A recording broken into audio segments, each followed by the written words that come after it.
जो एक पति का नहीं हुई वो 4 पति का और 2 पति का कैसे हो सकती है। एक पति को छोड़ के आ सकती है दूसरे देश में, वो यहाँ से भी छोड़ के सचिन को तीसरे देश जा सकती है। इस पे मुझे भरोसा नहीं हो रहा है। सचिन को भी छोड़कर वो पाकिस्तान जा सकती है? जा सकती है। हो सकता है जो कोई एक साजिश के बहाने आई हो, उसके पीछे और भी आतंकवादी आए हो, देश में सीमा घुस सकती है तो 10 आतंकवादी भी घुस सकते हैं। पाकिस्तानी वो एजेंट है और इस एजेंट को हिंदुस्तान में बुलाया गया है। 2024 के इलेक्शन के लिए बुलाया गया है।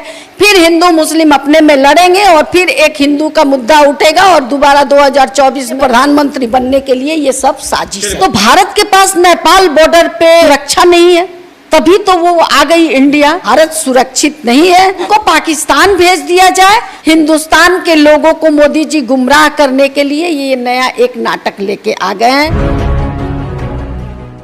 सचिन सीमा मामले को लेकर देश भर के जो लोग हैं अपनी प्रतिक्रिया दे रहे हैं। दुबई से, यानी कि पाकिस्तान से दुबई और दुबई से नेपाल के रास्ते से अपनी प्रेम कथा को फिर से उजागर करने के लिए, फिर से इसलिए मैं कह रहा हूं क्योंकि उनका पहली शादी जो है गुलाम हैदर के साथ हुई, तो अब सचिन के साथ जो है ये शादी का या प्रेम प्रसंग का जो एक महिमा मंडन किया जा रहा है। कई लोग तो इसे शक के घेरे में देख रहे हैं।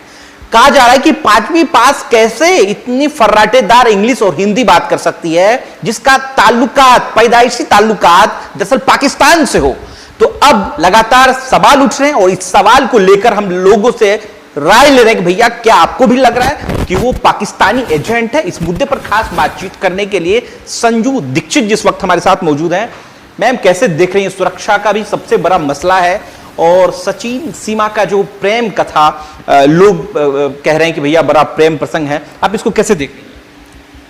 मैं इस चीज को सबसे पहले तो मैं बोलूंगी कि ये भारत सुरक्षित नहीं है।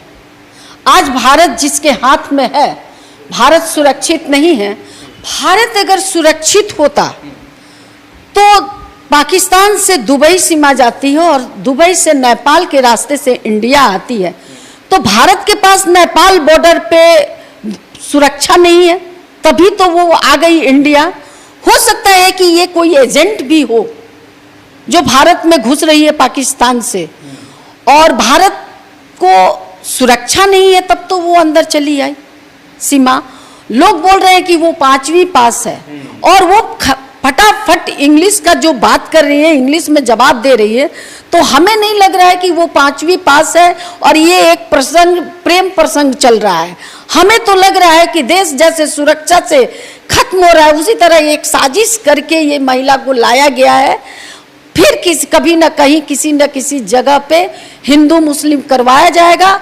मोदी जी भारत के ऐसे प्रधानमंत्री हैं कि सत्ता पाने के लिए 2019 में सत्ता पाने के लिए अगर वो पुलवामा अटैक करवा सकते हैं, जहां सुरक्षा के घरों में आरडीएक्स जा नहीं सकता था, वहां आरडीएक्स जाके और 42 से 45 शहीद हो गए, जबकि वो शहीद सैनिक पहले उनसे बुलेट प्रूफ गाड़ी मांगे थे और यहाँ से अमित शाह गृह मंत्री थे और वो नहीं दिए और उनको एक बस में भेजा गया और वहाँ एक आरडीएक्स से ब्लास्ट हो जाता है और 42 सैनिक हमारे शहीद हो जाते हैं।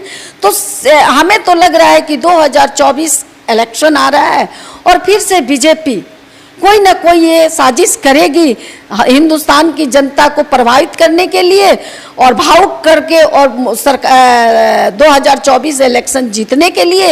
ये काम, ये एक साजिश लग रहा है, मुझे और कुछ नहीं लग रहा है। देश का हिंदू जो है, एक बहुसंख्यक आबादी बड़ी खुश है कि भैया देखिए पाकिस्तान से जो लड़की आई है वो भी सचिन के प्यार में, एक हिंदू लड़की के प्यार में, इसलिए सब खड़े होना चाहिए। आपको क्या लगता है? ये मुझे कुछ नहीं लगता, ये एक साजिश है।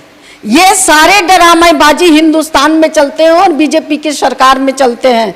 पाकिस्तान अपने यहाँ से कोई लड़की यहाँ नहीं भेजता और ये नेपाल के रास्ते से ये नहीं करता।